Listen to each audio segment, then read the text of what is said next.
পেঁপের সাথে কোরবানের গোস্ত খেলে 6টি শারীরিক উপকার হয়। আজকের বিজ্ঞান এটা প্রমাণ করেছে।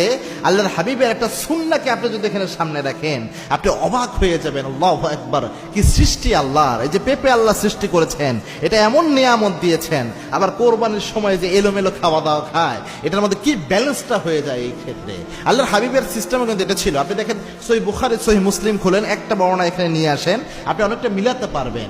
আল্লাহর হাবিবের সামনে একবার খাবার উপস্থাপন করা হলো। এক দর্জির বাসায় আল্লাহর হাবিবকে দাওয়াত দেওয়া হয়েছিল। আল্লাহর হাবিবের সামনে লাউ এবং গোস্ত একসাথে মিক্স করে রান্না করে দেওয়া হলো।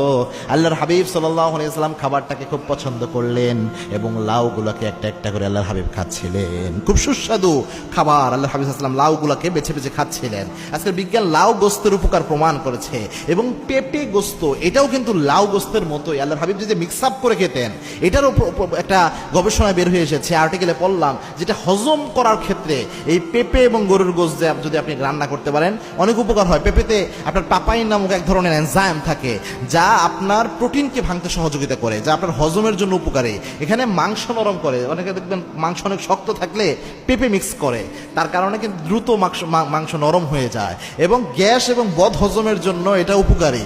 4 নাম্বার হচ্ছে আপনার কোষ্ঠকাঠিন্য কমাতে সহযোগিতা করে।